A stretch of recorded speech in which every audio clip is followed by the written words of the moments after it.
in today's webinar, The Three-Leg Stool, Evaluation, Monitoring, and Feedback.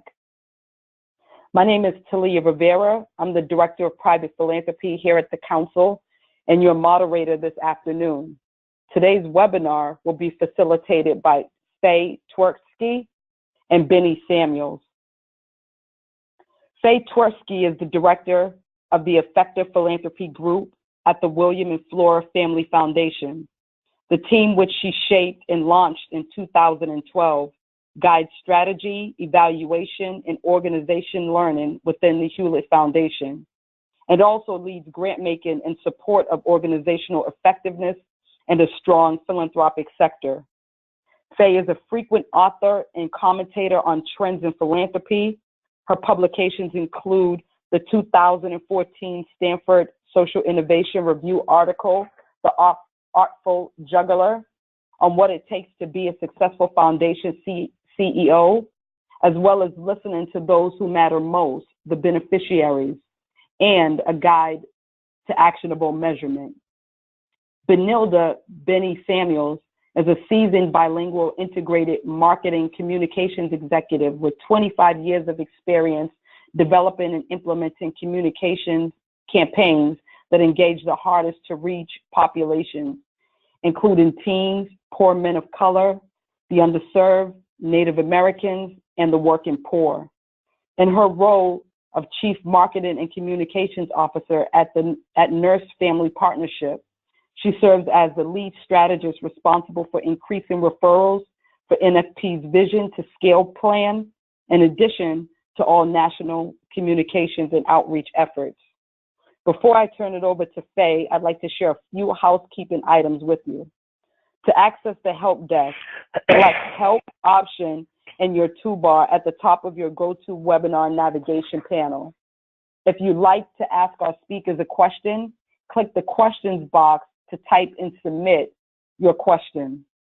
If you need to exit the webinar, click the gray X in the upper right-hand corner of the gray webinar navigation bar. And finally, this webinar will be recorded and will be made available on the Council's website.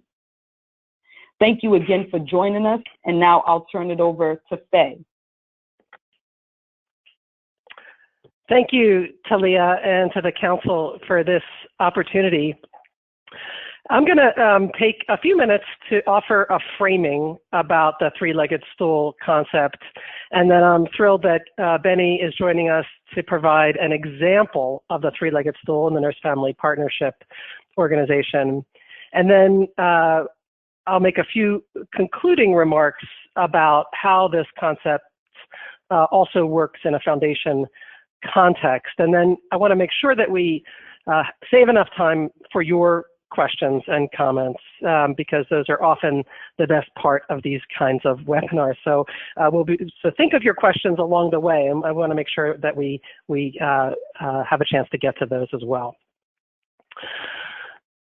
So 30 years ago, here we go. 30 years ago, I was a young evaluator back in the late 80s.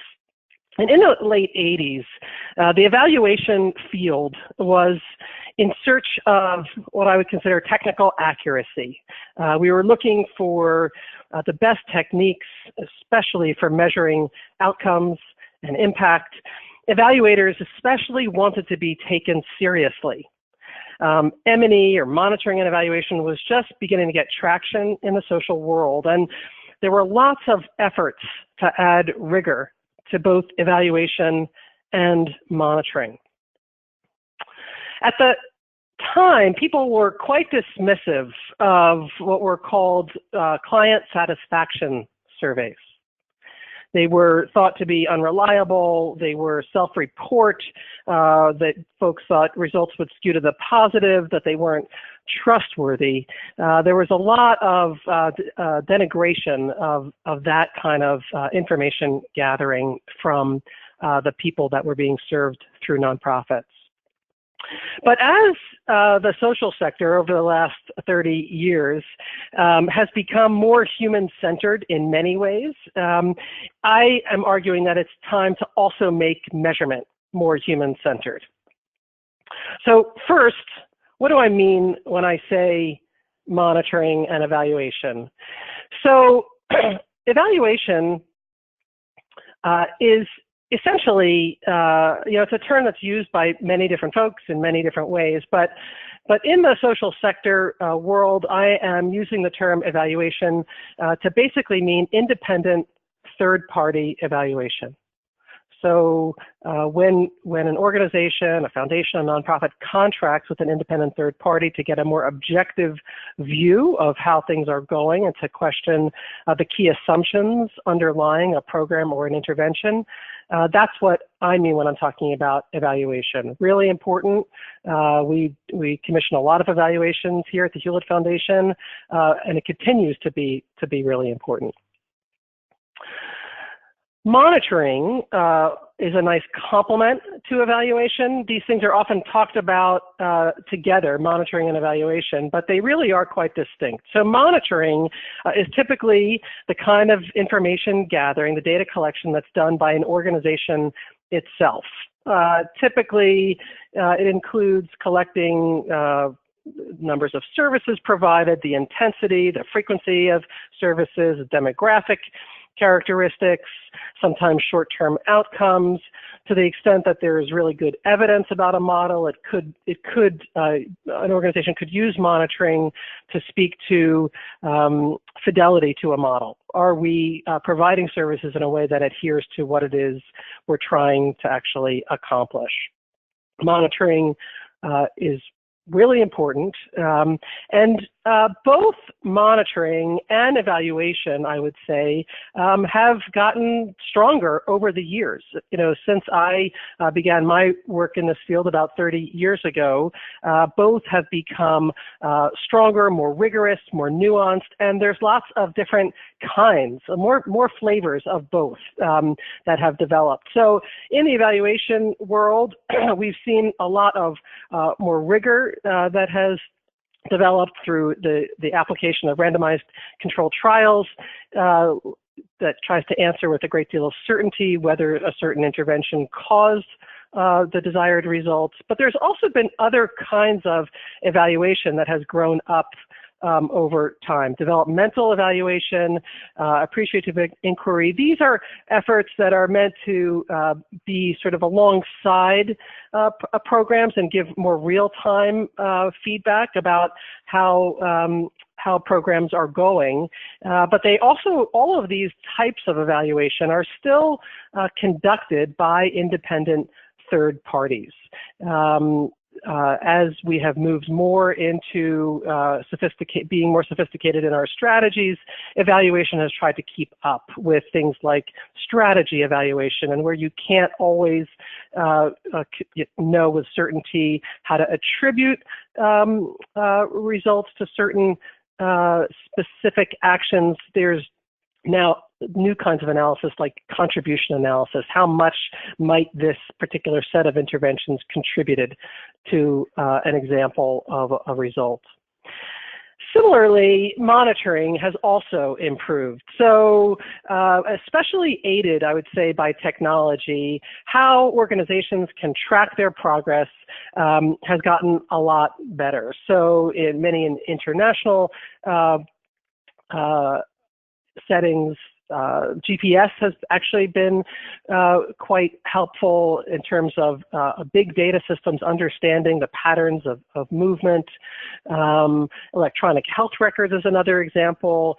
Salesforce has been a tool used by many in the sector to track basic activities, frequency, and so forth. And I think our monitoring has altogether gotten a lot stronger. But as I said in my introduction, I would argue that both monitoring and evaluation have fallen short in terms of being human-centered. And I'm arguing for a third leg of the measurement stool. So in addition to evaluation as third party, monitoring as the kind of ongoing analysis and data collection done by an organization, it's time to add a third leg of the measurement stool, which I'm suggesting is feedback. And what do I mean by feedback? Feedback is a system of information gathering that is laser focused on what I would consider the nonprofit customer experience. It's about systematically getting feedback from the people who are closest to the problems, people who can give unique insight from their own experiences on how they are actually experiencing the nonprofit services and products, what's going well, what can be improved, and so forth. A group of funders about 4.5 years ago got together to focus on this question. The funder collaborative is called the Fund for Shared Insight, and a couple years into our collaborative work, we developed a signature initiative that we call Listen for Good, and I want to review it just briefly with you. So Listen for Good is a very simple, and I would consider it a kind of an elegant data collection tool that is laser focused, again, on the nonprofit customer. There are 5 questions. So lots of times in the measurement world, I would say over measure. We measure too many things and don't actually get to use all the data we collect. But in this case, we've developed a very simple tool of 5 questions. The first question, just to review it, is how likely are you to recommend to a friend or family member this organization or program? That's on a scale of 0 to 10. That first question is borrowed, actually the first 3 are borrowed from the Net Promoter System. That's a commonly used customer feedback tool in the business world. Many of us may have encountered this, how likely are you to recommend this hotel, this restaurant, this airline, and so forth in our travels and encountering businesses. But most people who are poor, who are using nonprofit services, are not typically asked for their feedback in an ongoing way. So we experimented with trying to adapt the Net Promoter System to the nonprofit context with these first 3 questions. So how likely is it that you would recommend this tutoring program, for instance, to a friend or family member who might need a tutoring program? The second question is, what is the organization good at, or the program, and what could the organization do better? We settled on these 2 questions, and this is a little bit of an adaptation from how the business sector uses the NPS, because we wanted to really encourage both identification of strengths and also areas for improvement. And those are the questions where we get really rich verbatim responses. The fourth question is, how much of a positive difference has this organization made in your life? And the fifth question is, how often do staff at this organization treat you with respect? This is a fairly fundamental question that has elicited really interesting responses. I'm going to pass this over to Benny Samuels, who has been leading a lot of this effort at the Nurse Family Partnership, who can give you a really full example of how this 3-legged stool plays out at Nurse Family Partnership. And then, as I said, she'll hand it back to me and we'll talk about the relevance for this in a foundation context as well. So Benny, over to you. Thank you. Hello, everyone. My name is Benny Samuels. I'm with Nurse Family Partnership. And for those of you who are not familiar with Nurse Family Partnership and what we do, I'll just tell you briefly that we are a program that works with first-time mothers living in poverty. And we have a model that we have developed with evaluation, a randomized control trials about 40 years ago. And what how it works is that we pair a first-time mother living in poverty with a bachelored nurse who then spends from the time that mother is pregnant until her baby turns 2 years old, visiting her in her home, and in that time improving her knowledge, improving her confidence, and improving her competence to be the best mother that she can be. And we are what you call an evidence-based program because our model is backed by 40 years of randomized control trials, which means that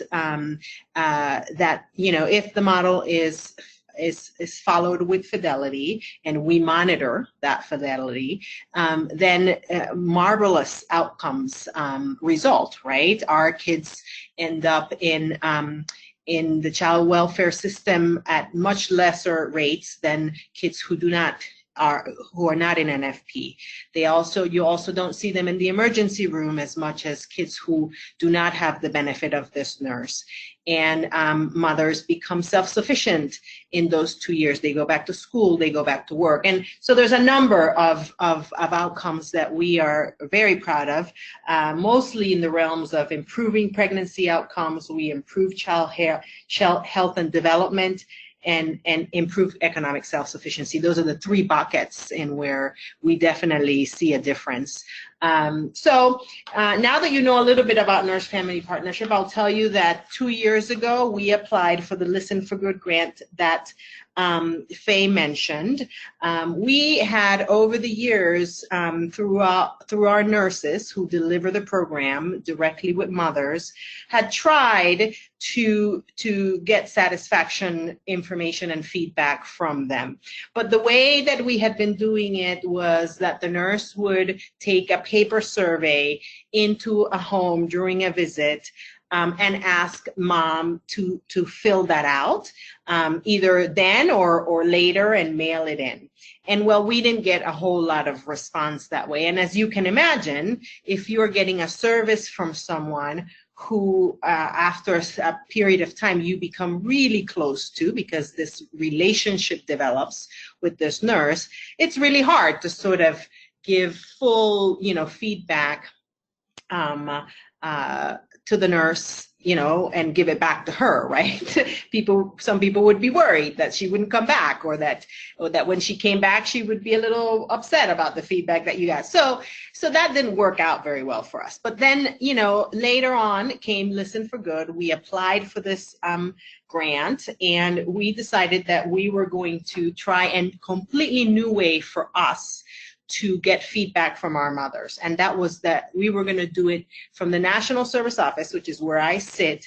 We were going to reach mothers directly that are in our program via a text messaging, survey. Our mothers are young and they're very tech savvy, so we knew that using text messaging and that kind of technology was the way to go.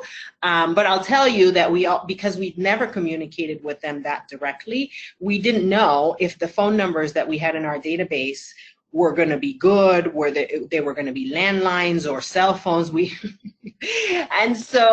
But we just took a risk, right? And so we, in the last 2 years, because the grant is for 2 years, we have sent about three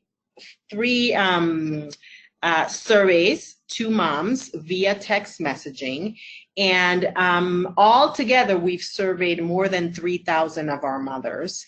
Our survey had the 5 questions that Faye explained that are part of the Net Promoter Score, plus we added 4 more questions. So there were 9 questions that these young people had to fill out via their phone.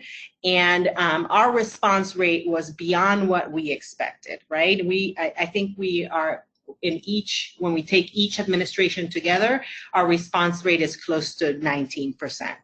And so we were feeling really, really good about that, just the response rate in general, and this idea that if you ask, they will respond and answer your questions. But beyond that piece, what has been really transformational for us is just what we have learned from what mothers who we are trying to serve are telling us, right? And so, I mean, we have just learned a great deal because you specifically asked, what are we doing well and what are we not doing well? And we are able, in all these administrations, we were able to deliver to our core of 1,800 nurses that our mothers, about 97% of them said that they are treated with respect by our nurses. So imagine the impact that that has on morale, that that has on nurse retention, to understand that even though I'm working with 15-year-olds who sometimes are not there when I show up for our visit, that 15-year-old feels respected, feels valued, and that I'm, as a nurse, modeling the right behavior, you know, to her, which maybe might be the only person who's ever, in the case of some mothers, the only person who's sort of treated her that way, right? And so we've just learned a great deal, to the point, I'll say, that the work that we've done in the last 2 years with our feedback from Listen for Good has seeped into our core organizational structure and values, right? So we now have a core value within our system of values that derived from this work that we did with Listen for Good. So we are now committed to intentionally and intensely, with a sense of urgency, to actively listening to our families and persistently figuring out what we can do to make things better for them. That is a core value of the organization, and it's just a year old because of what we've learned here and how important that is. Now, of course, operationally, things from what we heard will have to change, right? There's, you know, mothers said you need to do more with technology. And the first thing we had done with technology is send them that text message. But they want more. And so we are working with an organization now to develop an app that mothers and nurses will use in their interactions. And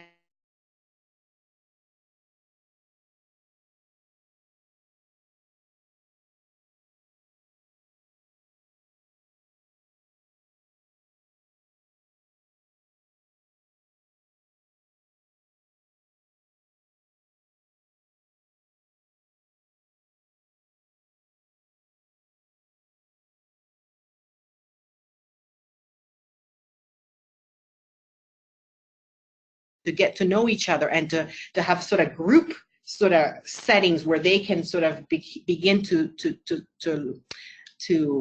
establish a community amongst themselves. Well, that's like totally different than what the model was envisioned to be. The model was envisioned to be this relationship between this mother and this nurse and that baby. And so now we are in a position to have to think through, right? This is what our customer wants, and this is how we will deliver value on this program. So lots of issues to resolve, lots of new things to think about, and, you know, lots of good things that we hadn't heard from our customers, right? Most of them said, you know, this program has changed my life. Most of them said my nurse has been my lifeline. Most of them have said this has exceeded my expectations. So there's lots that we've gotten positively, and there's lots that we've gotten where we can improve.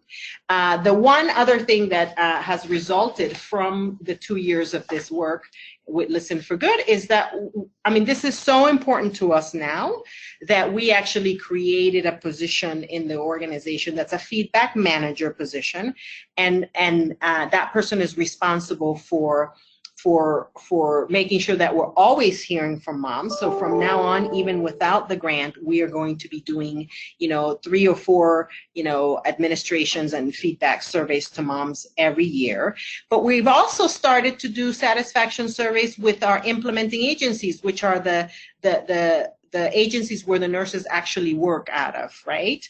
And that feedback manager sits in the operations department, and she reports to the chief operating officer, because it's not just about listening. It's also about doing something about what you're listening. And so we felt like it was important for the position to be very close to the authority that can say to a department, wow, we really need to relook at this curriculum and make some changes. So I'm going to leave it there. And then you may have more questions for me. And so I'm going to send it back to you, Faye.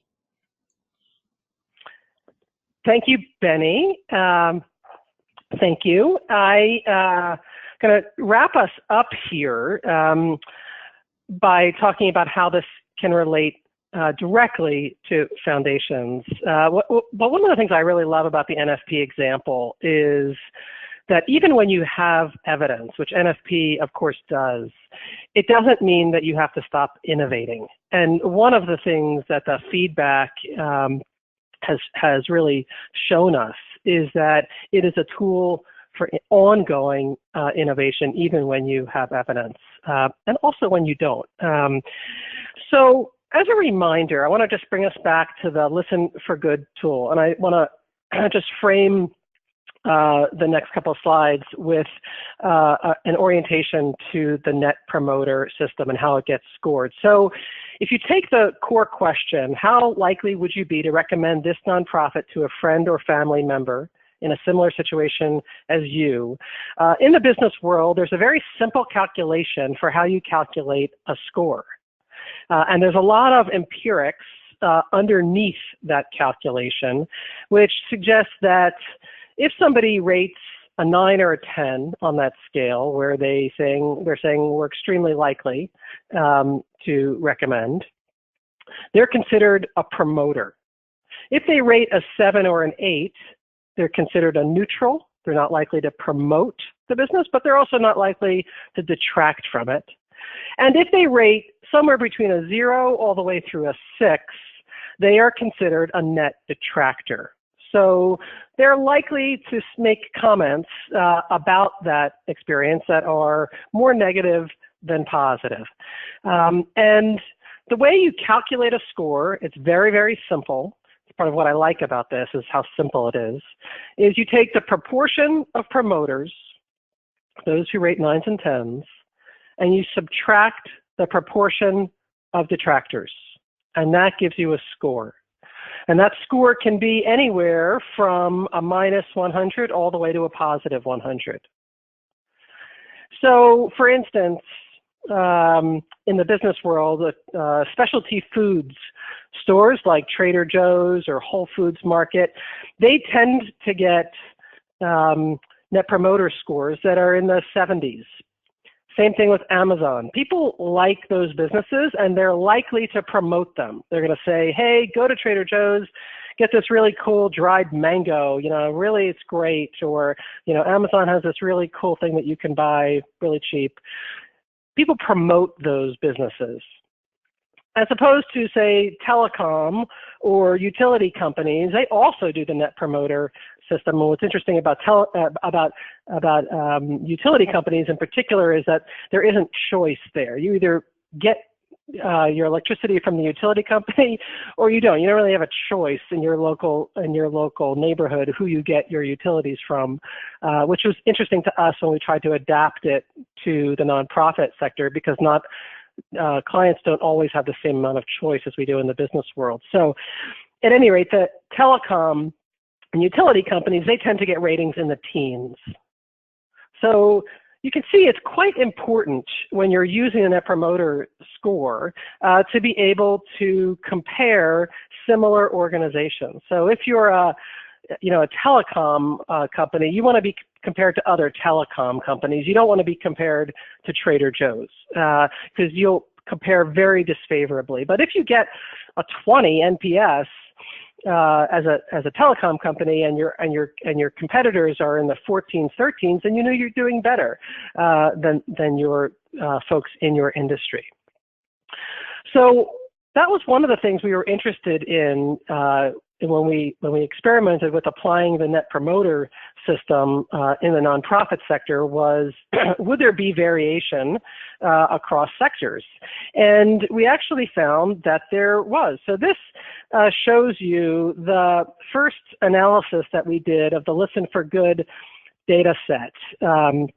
And you can see that, across these different fields, there is quite a bit of variety of Net Promoter System scores. So the health segment, we have a lot of safety net health clinics and health providers.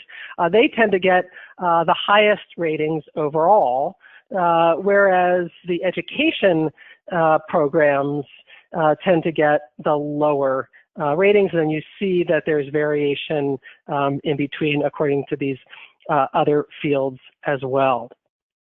So what might that mean for you as a funder? Well, we looked at an array of 21 organizations in the economic development field, and you can see if you had a portfolio of economic development organizations, this is just a very simple plot of their NPS scores. So they range from a high of 100 to a low of -29. And, you can see this is not exactly your grandmother's client satisfaction tool, right? You can actually see comparative data. You can do it in a systematic way that's benchmarkable. You can compare one organization to another set of 20. And this kind of portfolio view can set the table for instructive conversation. What's going on here? How might the groups who are at the lower end of the measures improve? What are the groups at the upper end doing that the organizations who aren't getting as strong feedback could learn from?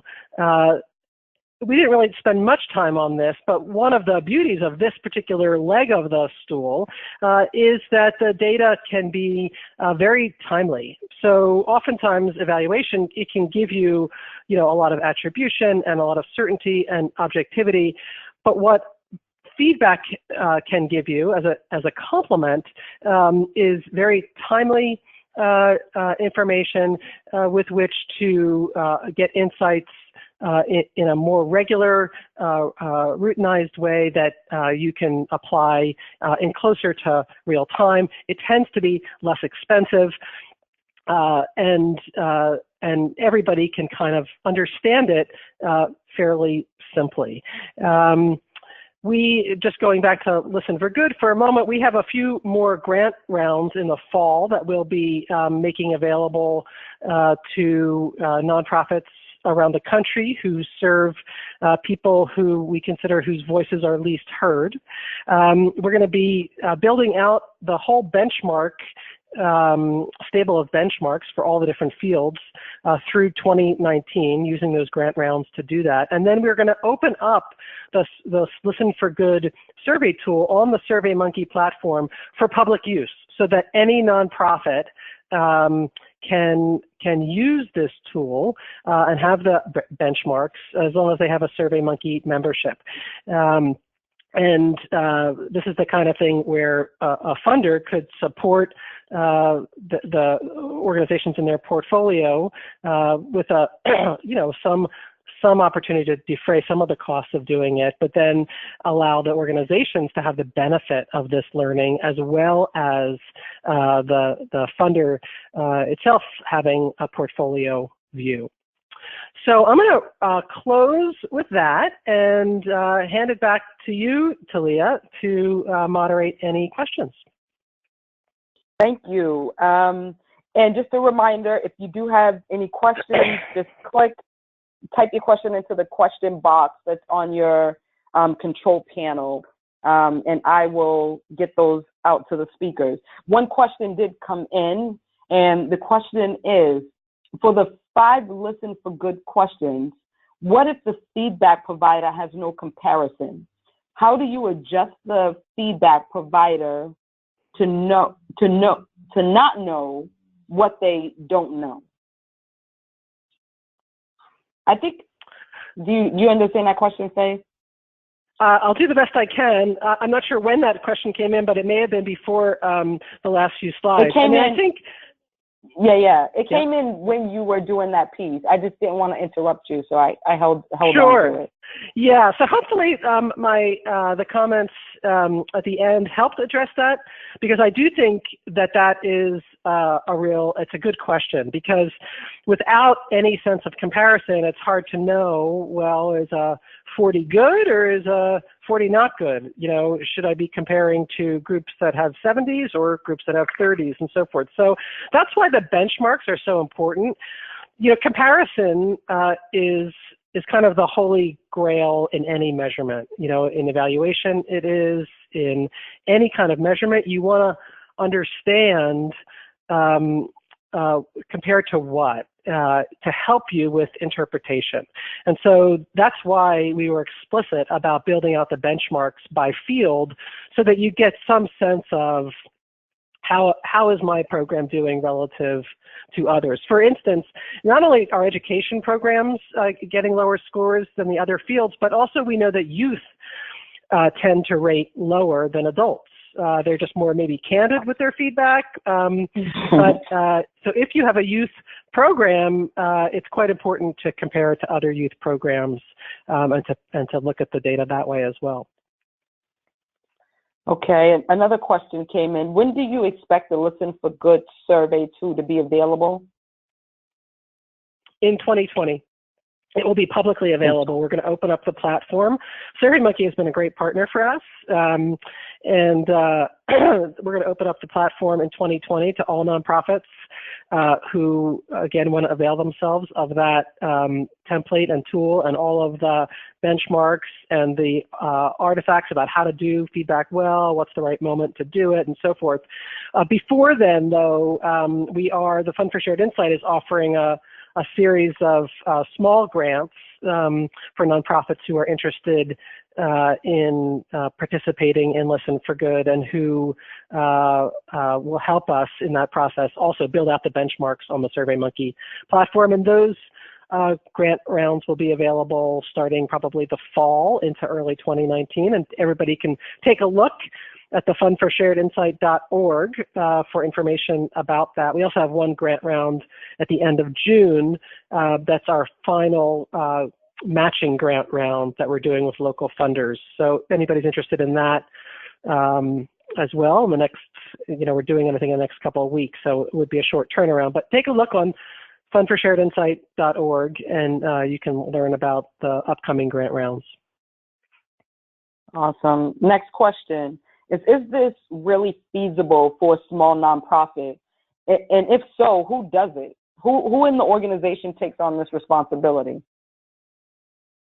Yeah, that's a great question. When we first set out to experiment with Listen for Good, I actually thought we were going to mostly support small nonprofits. In fact, only small nonprofits. That's what I really thought, because I know that there are a lot of small nonprofits who really care about feedback. They care about measuring their work, and they often are not in a position to handle all of the expectations that funders have of them. So I thought this would be a great tool for smaller nonprofits to use. And in fact, I've been surprised at the range of nonprofits who have found this tool useful. So we do have a number of small nonprofits, and they still probably make up the majority of the Listen for Good organizations, as well as the kind of very evidence-based organization like Nurse Family Partnership that is, much more resourced and very sophisticated around data. That's one example of how you implement three legs of the stool. But for smaller organizations like regional food banks or organizations that provide services to immigrants, to help them with their basic paperwork. We have a number of those in Texas that are part of Listen for Good. They have actually found this to be a very useful tool because it's simple. It's just a 5-question set that they can use and have benchmarks, so it's more rigorous than they can typically do on their own. In terms of who does it, I think it varies, according to different organizations and what their capacities are. I don't think this needs to be a full-time position in a small organization. It can be a part of somebody's job, somebody who, is oriented towards data and wants to get feedback, authentic feedback from their clients in a way that can be aggregated and compared. So I think it could be 10 or 15 or even 20% of somebody's job in a smaller organization.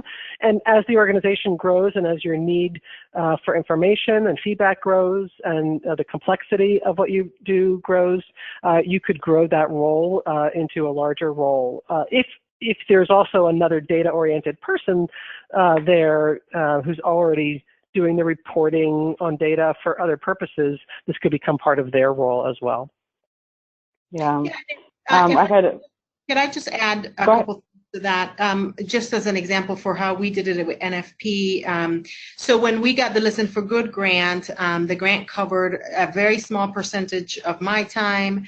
I was a chief marketing officer at that time, maybe 5% of my time. It covered a percentage of a data person's time and a percentage of a marketing manager's person time. But I mean, very small percentages. And we felt like we were able to that Listen for Good gave us the opportunity to just try this, that we had never done it before. And once we got the feedback back and all that it meant to us, then that was the tool that we used to ask for more, right? And embed it in the business of our organization. But in our world, there was nobody did it full time. I mean, really, 10 and 15% of people's time and effort were dedicated to it. And we have a database of 30,000 people to work with, so it's very accessible. I just want to say that. I mean, and if you start with a Listen for Good grant, or then that's sort of the bridge to bigger things. Okay, thank you. How have foundations used the Listen for Good survey tool to gather feedback from their grantees? That always comes up. No, the Listen for Good survey tool is really designed to listen to the end customer. There are tools in the sector to help funders listen to their grantees. Chief among them is the Center for Effective Philanthropy's Grantee Perception Report. And full disclosure, I'm on the board of the Center for Effective Philanthropy, so I just want to be clear about that. But that is, I think, the industry standard for getting feedback from grantees. That is a tool that's tested. There's a rich data set that goes along with that tool that is comparative in nature as well. So we didn't want to recreate a tool that already exists and is serving the community quite well. What we really wanted to do was bridge the gap between funders and nonprofits and the people and communities that we are seeking to help. And one of the things that has become clear in the last few years is that there's a big divide in our nation between funders and regular people, regular citizens. And, any way you slice it, funders are part of elite institutions. And there's just that big gap between regular citizens and elite institutions, of which we are a part. And so creating tools, finding tools, creating them, sustaining them in such a way that we can really listen more authentically, more consistently to the perspectives and preferences of the people and communities that we're seeking to help. That's what we're trying to do with this tool. So I think listening to grantees is super important, big advocate of it, but it is distinct from this tool, which is designed for really the end intended beneficiary. Okay, we got a few more questions. For ongoing process, what would be recommended in terms of sample size frequency? Well, it really depends on each organization and how big their population is in terms of how big of a sample you want. Our technical assistance providers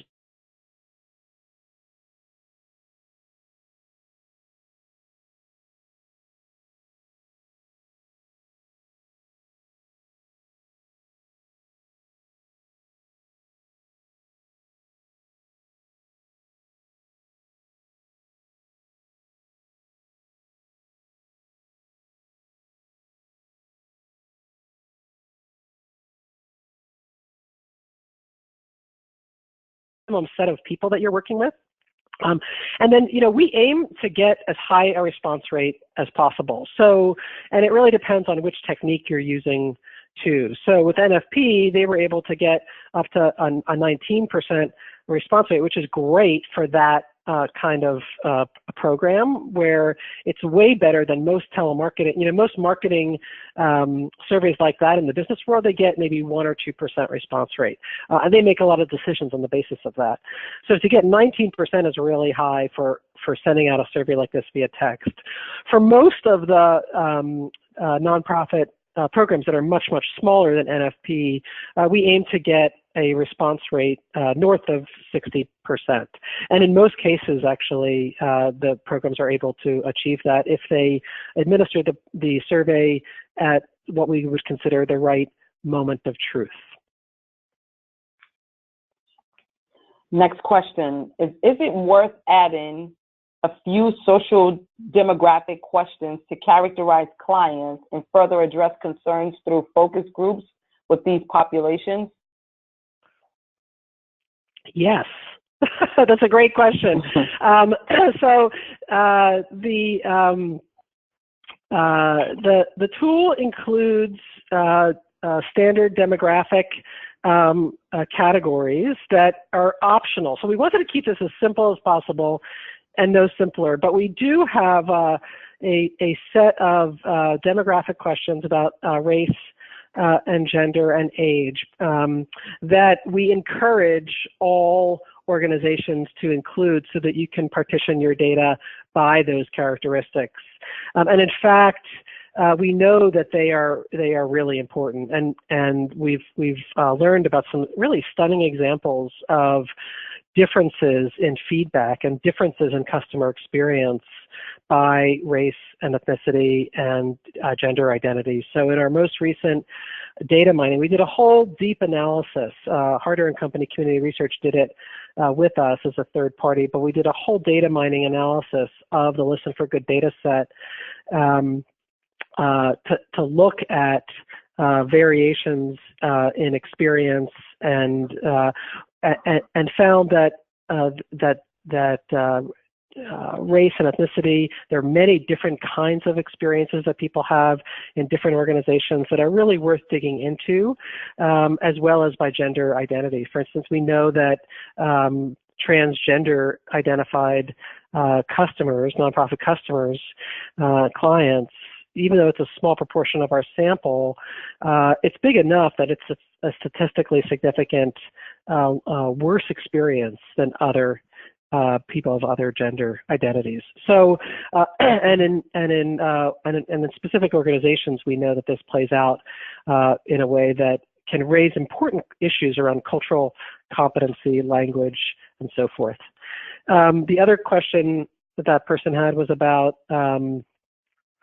adding other questions. There's also an opportunity to add 5 custom questions. So you can add questions that are specific to your particular offering, and that we wanted to limit it again to 5 because we're trying to hew to the principle of simplicity.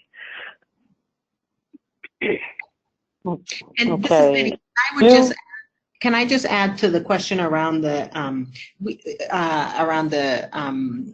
stratifying it by demographics or we did that because we were hoping this would help us with business decisions, right? I mean, where we're doing better, where we could do better, and so we went with sending surveys to moms who were in an infancy, who were in the pregnancy stage while they were in the program, and sending it to moms who were in the infancy stage, right? So they already had their baby, but their babies are infants, and sending it to moms who were in the toddler phase, right before they graduated, because it was important for us to know when they're most likely to be satisfied or dissatisfied with the program in order to strengthen those times of the program. Awesome. The next question says, do you bring results of the evaluations back to the beneficiaries? Would there be value in that? These are such great questions. I wish I could see everybody who's on this webinar. And the answer is yes, we even have a name for that, which is closing the loop. So part of a high quality feedback loop involves not just the listening and the comparing to similar organizations, and not just using the information to inform your ongoing decisions, but also closing the loop with the people who gave you the feedback in the first place. So that's one of the things we really try to emphasize and reinforce with all of the participating organizations is, it's horrible when you go through a survey process and you give input, but then it goes into kind of a black hole and nothing ever comes back to you. So we encourage organizations to report back and to share back with the people who gave them feedback about, here's what we heard. We heard, from the food bank, we heard that you want different kinds of food choices. And we heard, from the immigration services that actually you want different hours of service. And here's what we're doing to respond. We're going to be flexible in these ways. We're going to open our office on these times. We're going to start our hours later in these ways because we heard your requests, we heard your ideas, and here's what we're doing to respond. And to be clear, also, lots of times organizations get great ideas, and sometimes they get ideas that are less feasible. And so also closing the loop on those areas where they might hear that aren't feasible, to say, we heard that you want us to do these things, but we can't do them right now, or we're working on it, and we'll work on that next year. So to just be very clear and transparent and compassionate and empathic about, here's what we heard your preferences are, and here's what we can do about it. And that's a very powerful part of listening, is responding. Awesome. Last question. Does the Hewlett Foundation encourage its grantees to use this framework? Well, we are, I would say, on a journey ourselves, the Hewlett Foundation, as are all of the funders that are part of the Fund for Shared Insight and our extended family. I would say that, we now have as a goal of ours to increase the amount of listening that we are doing with the communities and people that we are seeking to benefit with our funding. And we are going to be emphasizing this going forward in a much stronger way, and we're going to see how it works. We have grantees who are all over the world. Right now, we have piloted the Listen for Good survey and developed it domestically, and we know that we're getting great traction with that. And one of the things that we are interested in pursuing going forward is how does this kind of framework work in a global context, and also how does it work in an advocacy context. So those are two areas that we do a lot of funding in here at the Hewlett Foundation. So in addition to trying to apply this kind of listening framework in our more direct service capacities like in performing arts and education, we're also going to be exploring how to apply it more in the advocacy and international context. Awesome. Well, it looks like we've covered all of our questions. Faye and Benny, do you have any last thoughts before we wrap up? Benny? Well, as our former CEO Roxanne White, who was the one that encouraged us to do this, would say, you should definitely do this, and you should be ready to be wrong on the assumptions that you had about what the people that you're trying to serve want or need or think. Awesome. I would just say, you know, philanthropy, the word philanthropy means love of humanity. It doesn't mean the foundation that gives grants and gives money away, gets reports and online applications and all the stuff that we talk about in the philanthropic world. And part of this journey around listening really gets us closer to our original purpose, which is about people and listening to people and responding to their lived experience, their preferences, their ideas, and their insights. A great way to end this webinar, Faye. So thank you and Benny again for doing this, and thank all of you for joining us today. And there are several upcoming webinars. If you're interested, take a look at the Council on Foundations website, cof.org. See if there's anything else there that interests you. And we will see you next time. Thank you.